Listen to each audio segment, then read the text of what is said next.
మధ్య ప్రేమానురాగాలు, యవనస్తులైతే వారి మధ్య దాంపత్య జీవితం, అనురాగం అన్నీ క్రమంగా ఉండాలి.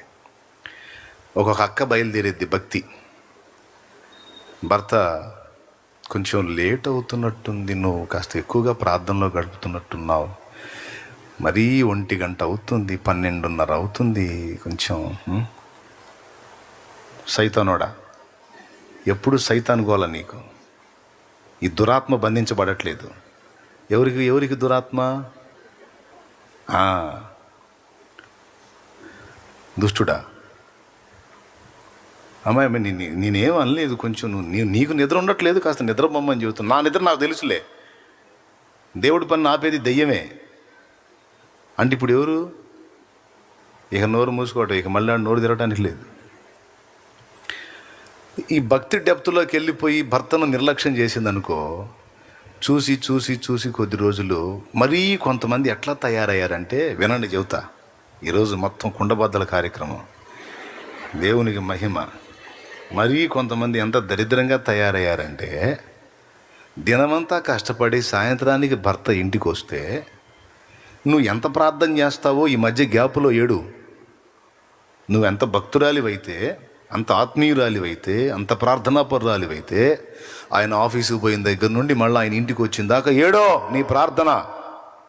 కానీ భర్త వచ్చేసరికి చక్కగా పిల్లల్ని సిద్ధపరచుకొని నువ్వు శుభ్రంగా స్నానం చేసి క్రమంగా ఉండి కాస్త ఆయన తినడానికి ఇష్టమైనవేవో సిద్ధపరిచి ఆయన వచ్చేసరికి నువ్వు దేవుని సంబంధివి. ఈలోపు దేవునితో నువ్వు సమయం గడుపుకొని నీ భర్త యజమానుడు వచ్చేసరికి శుభ్రంగా ఉండి ఆయన్ని స్వాగతించి ఆయన పలకరించి కాస్త టీయో కాఫీయో ఆయన మొహాన్ని కొట్టి కాస్త మంచి చెడు మాట్లాడాలా. అప్పుడు దాకా ఏమో పనికిమాలిన పెత్తనాలన్నీ చేసి పాపం కష్టపడి ఆ భర్త ఇంటికి వస్తే గదిలోకి పోయి ముసుకేస్తుంది.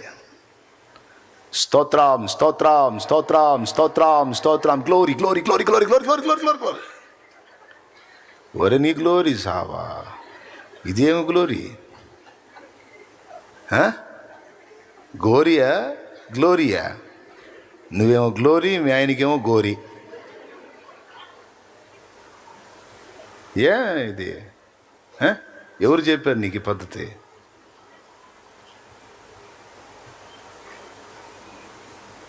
ఇప్పుడు కొంతమందికి ఆత్మలో మండిద్ది.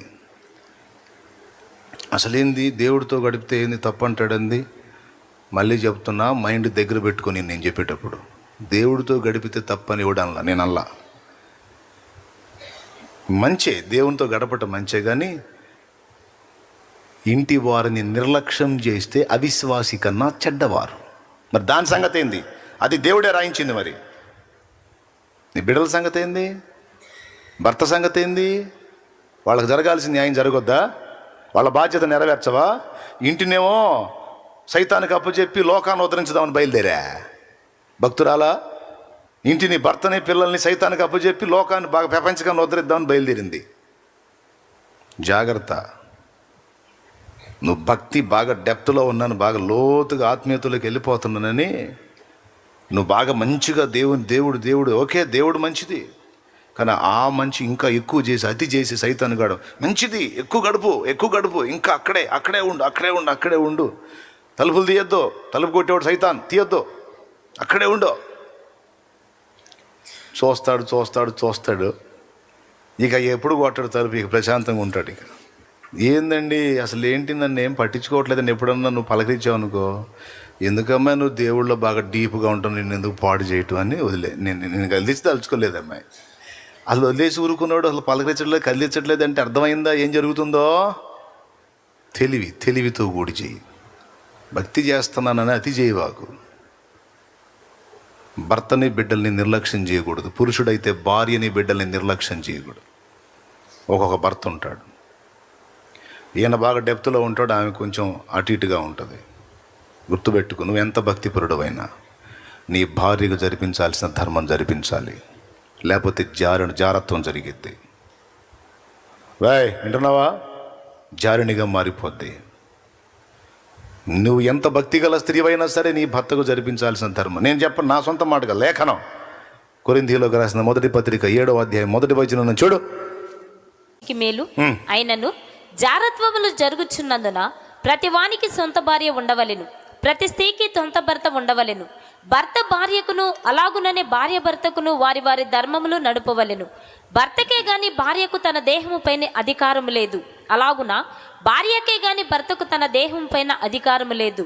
ప్రార్థన చేయుటకు మీకు సావాసము కలుగునట్లు కొంతకాలము వరకు ఉభయుల సమ్మతి చొప్పుననే తప్ప ఒకరినొకడు ఎడబాయకుడి. మీరు మనస్సు నిలపలేకపోయినప్పుడు సాతాను మిమ్మల్ని శోధింపకుండానట్లు తిరిగి కలుసుకునుడి. ఇది పెద్ద నేనేం వివరించాల్సిన అవసరం లేదుగా. 2 రోజులు ఎంత? 4. 2 ఏళ్ళు ఎంత? 2 3. ఇది ఎంత క్లియర్గా నీకు అర్థమైందో ఇప్పుడు చదివింది కూడా అంతే అర్థమైంది. ఇంక నేనేం వివరించాల్సిన అవసరం లే. ఎవరి బాధ్యతలు వాళ్ళు సరిగా నెరవేర్చండి.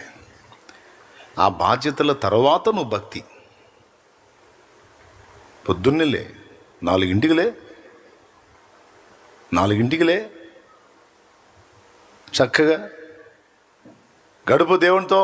6 దాకా గడుపు, 2 గంటలు.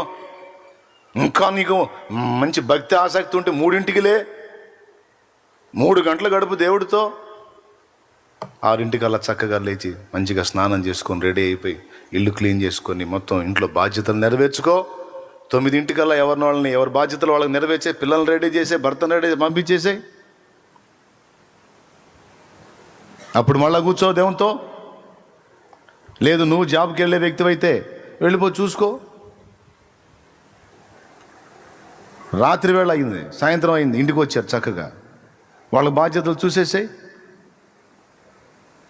వాళ్ళు ఏదో అయ్యి చూసుకుంటా కూర్చుంటే చెప్పేసాయి, నేను తెల్లవారుజామున పెందలకాడ లేవాలి కాబట్టి ఇంకా నా వల్ల మీకు ఏదైనా అవసరతలు ఉన్నాయా? వాళ్ళ బాధ్యతలు నెరవేర్చు, పో దేవునితో కాసేపు ప్రార్థన చేసుకో, పెందలాడి పండుకో. నైట్ ఏమో కళ్ళు పోయిందాక, మసకలు వచ్చిందాక ఆ సెల్లు పెట్టుకొని చూసి చూసి చూసి చూసి నిద్ర వస్తుంటుంది. అయినా సరే ఇదిలిచ్చుకొని చూసి 12ంటికి నిద్రపోతే 7ంటికి లేచింది అమ్మగారు. అయ్యగారు అయితే 9ంటికి లేగుతాడు. కొంతమంది అప్పుడు లేచి హడావుడి చేస్తుంటారు. అంత అవసరం ఏముంది? అట్లొద్దు. ఇప్పుడు ఈ దరిద్రం ఎట్లా తయారైంది. మన చిన్నతనంలో ఎట్లా ఉంది? ఏ జాములు లేసి ఆడవాళ్ళు పనిచేశారు ఇళ్లలో. ఇప్పుడు ఏ జాములు లేస్తున్నారు? పల్లెటూళ్ళలో కూడా దరిద్రంగా తయారైంది. ఇప్పుడు పల్లెటూళ్ళల్లో కూడా 6 దాటంది లేవట్లా. నా చిన్నతనంలో పల్లెటూళ్ళల్లో నేను పాలు పట్టా. పల్లెటూళ్ళల్లో పాలు పట్టి టౌన్లో పోసేవాడిని. ఆ పాలకు పోయినప్పుడు ఎన్ని గంటలకు పోయేవాడిని తెలుసా? 3ంటికి లేసేవాడిని. నైట్ ఎన్నింటికి పండుకునేవాడిని తెలుసా? 7:30-8 కల్లా మొత్తం పల్లెటూరు మాటు మణిగేది. ఇంకా బజార్లో మిట్టి తిరుగుద్దాం, నన్ను బలసేద్దామని ఎవడు ఉండడు, అందరు తలుపులు వేసుకుని నిద్రపోతుంటారు. ఎన్నింటికల్లా? 8 కల్లా క్లోజ్. 9, 10, 11, 12, 1, 2, 3, 7 గంటలు 3ంటికి లేచేవాళ్ళు.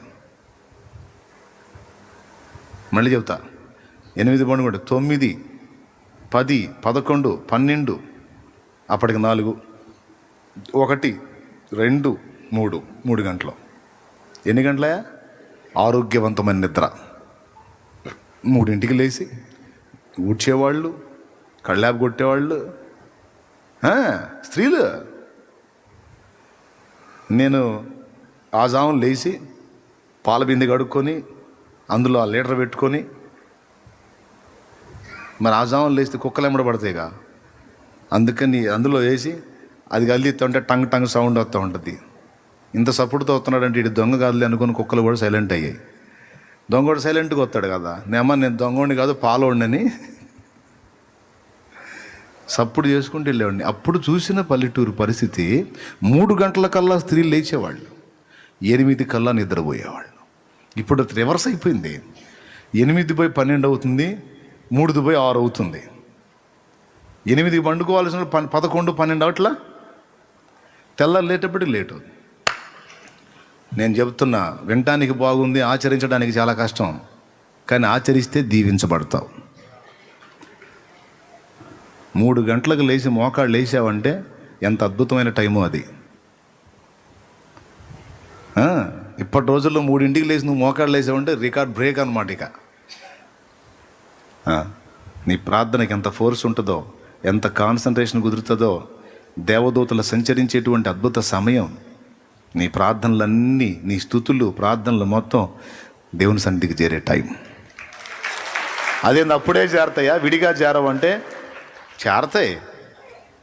ఒక పక్క కుక్కల గోల, ఒక పక్క కాకులు గోల, ఒక పక్క మనుషుల గోల, ఒక పక్క వాహనాల గోల, మధ్యలో నీ గోల. 2 మొక్కలు చెప్పి 2 మొక్కలు ఇటు ఆలోచించి 2 మొక్కలు అటు ఆలోచించి తెల్లవారుజామునైతే 3 గంటల వేళ అయితే కుక్కలు కూడా నిద్రపోతుంటాయి. 1 గంట 2 దాకా అరిసి అవి కూడా నిద్రపోతుంటాయి. అంతా నిశ్శబ్దం. ఆ నిశీది వేళ దేవుడిని అద్భుతంగా కలుసుకోవచ్చు. జాగ్రత్త, చేతులు నొప్పులు పడితే ఎక్కువ పట్టవాకు. ఎందుకు వచ్చింది కదా దేవునికి